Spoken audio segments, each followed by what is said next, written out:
Any gamer that has played a first-person shooter in the past 12 years has probably heard of Titanfall and its sequel. An absolute legend in the gaming space, Titanfall kind of broke open the dams to movement shooters, quote-unquote, being in mainstream. Or, at least, that's what nostalgia is screaming in our ears. It really does feel like during that time, 2014, 2016, was just the glory days of gaming for Zoomers, which in and of itself is part of the problem. So many huge AAA titles coming out, especially with the release date of Titanfall 2 having been sandwiched between the Battlefield and Call of Duty top and bottom buns. But, like, hear me out real quick. When you eat a sandwich, do you eat it for the bread, or do you eat it for the filling?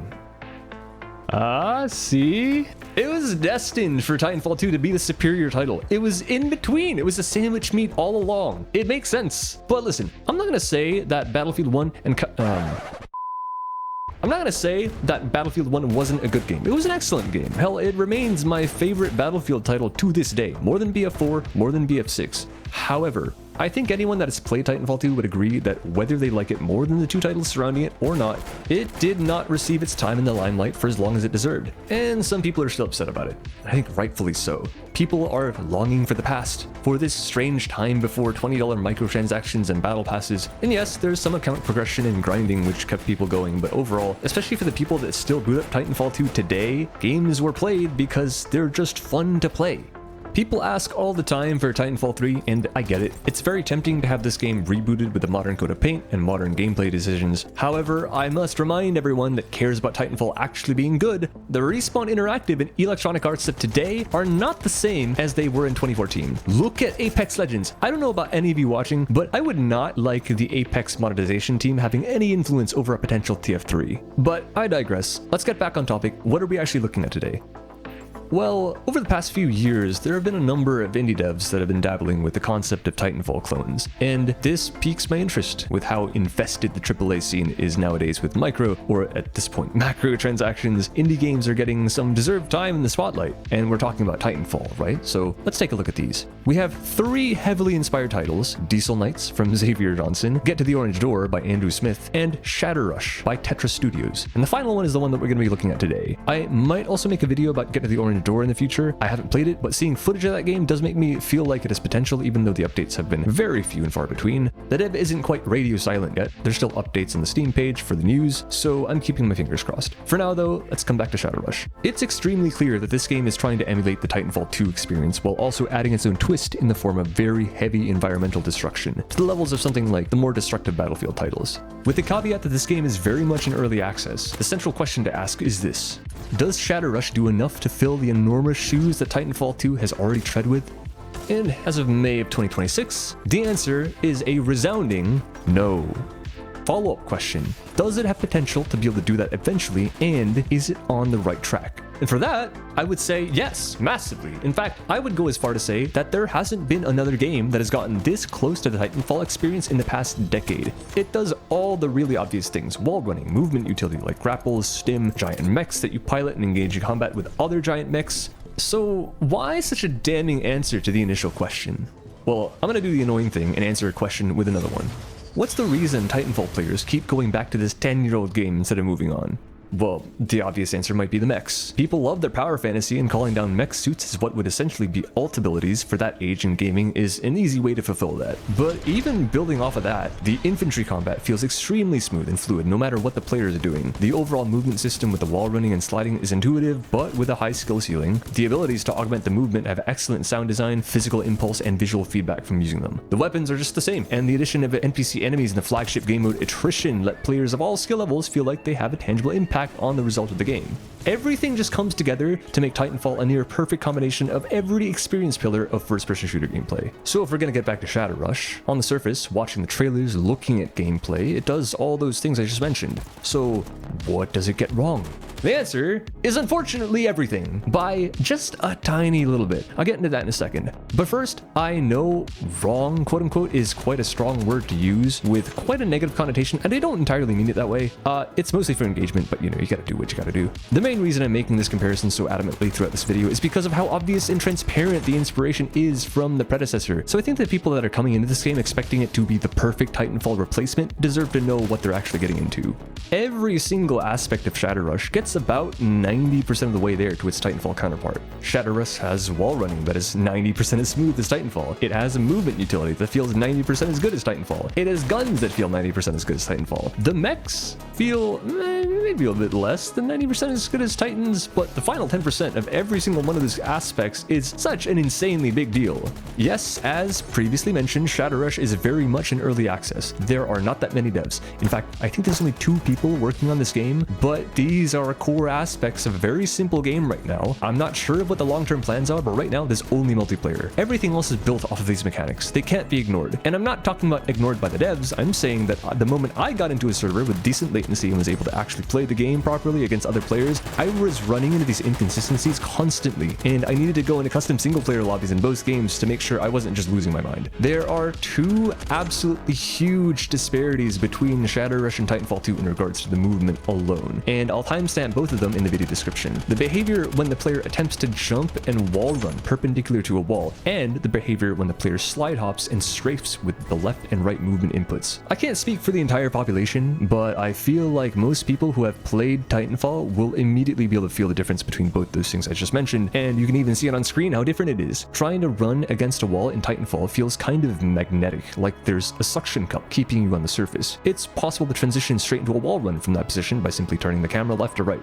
You can't do that in Shatter Rush. If you try and run and jump into a wall thinking it might catch you for a bit to start a wall run, you're just gonna hit the ground. There's no adhesion at all, unless your camera is just at least slightly turned to the side, which then is when the adhesion finally kicks in. And at that point, this stickiness is actually a lot stronger than the one in Titanfall. If you stand near a wall and jump straight up without any movement inputs while looking parallel to it, you'll actually stick onto a completely static position on the wall, sort of like a wall latch in Warframe. Heck, you can actually scale completely flat surfaces by just jumping against the wall while looking 90 degrees away from it, which that isn't possible in Titanfall. This is a pretty huge difference in my opinion that might seem small on the surface, but kind of requires you to change the instincts behind how you think you can climb surfaces and some split-second maneuvers that might be possible in one game that wouldn't be possible in the other. For the latter point, take a look at the inputs on the screen right now.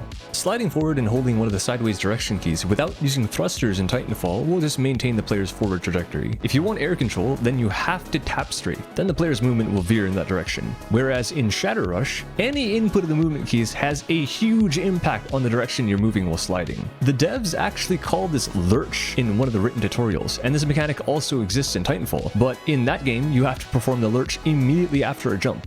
In Shatter Rush, it just doesn't matter when you do it. It even works when you hold down the movement keys and never let go. This is a huge difference. And if you have any muscle memory from Titanfall, it's going to throw you off when you first get into Shatter Rush. With that said though, I do think that the Shatter Rush movement system is easier. Without any previous Titanfall experience, it probably makes more sense. You press a button and the player is just going to move in that direction, even while slide hopping. It is intuitive, but that also means that there's a lower skill ceiling to master it, which by itself is not a bad thing. It's just different.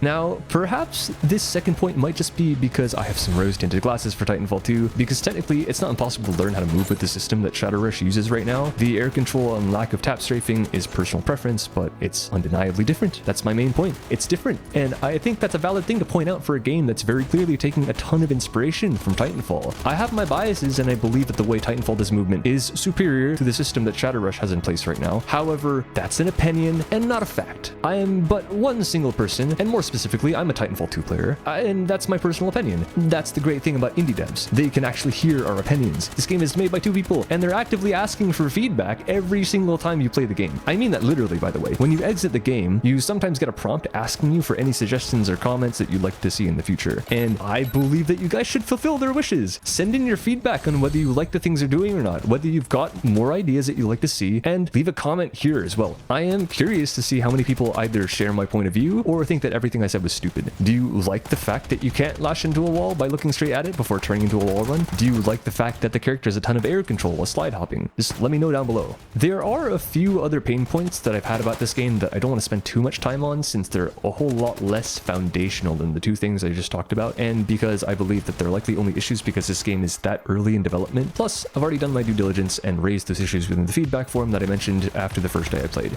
But I'll put them here as well, just to be thorough with the video, and so that anyone else that has the same idea knows that they're not alone in these thoughts. First of all, let me point out that I think the art style of Shatter Rush is charming. I'm always a fan of low poly and simplistic, as you can see with my Far Far West video. However, a byproduct of that is that a lot of the geometry is quite thick. The main thing I'm referring to in this instance is the thickness of the optics for the guns. That and the size of the reticle when aiming down sights makes me feel like I just can't really see whatever it is that I'm shooting at, so eventually I just gravitated towards the weapons that didn't really need aiming down sights either at all, or only required brief moments of ADS, which just became the shotgun. This issue might be temporary. I imagine the gun models probably aren't the final product this early in development, but seeing your target is a pretty important thing in an FPS, so I just wanted to make a note of it.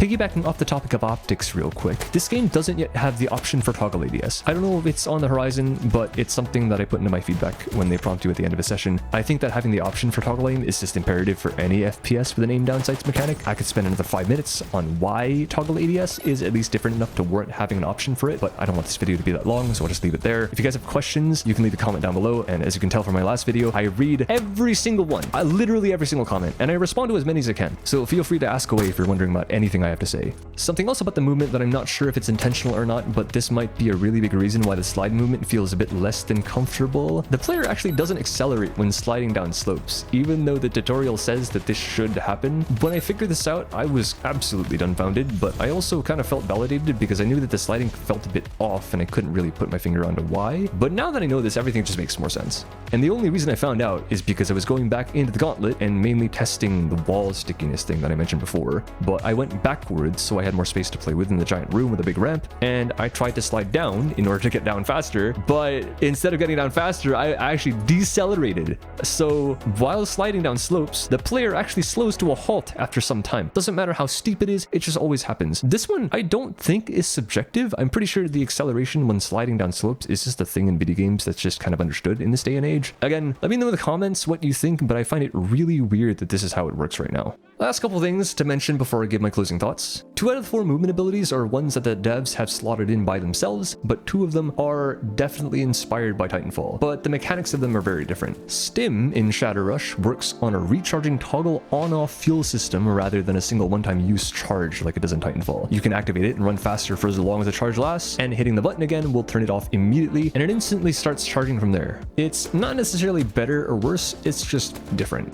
The grapple hook also behaves slightly differently than in Titanfall, with a much stronger pull in Shatter Rush than its inspiration. In Titanfall, it's a pretty gentle grapple and you need to use your already existing momentum and your thrusters in order to get a lot of speed out of it. Just like the base movement and tap strafing, the Titanfall version has a higher skill ceiling. In Shatter Rush, as soon as your hook hits a surface, you get immediately pulled with a burst of speed towards the anchor point. Very, very different, and it takes some time to get used to if you're coming from Titanfall, or Apex for that matter, since it doesn't really act like the grapple from either game. Last, and maybe least, at this point, it's not gameplay facing, so it might be the least important thing here. The server browser ping is broken. It just doesn't work. I don't have 50 ping to an Aussie server. I don't know where these numbers come from. They're just wrong. If you guys hop on and try and play, it might take you a second to find a server that's actually playable, where people aren't just teleporting everywhere. To wrap things up, let's finally answer the question once and for all. Is Shatter Rush worth playing?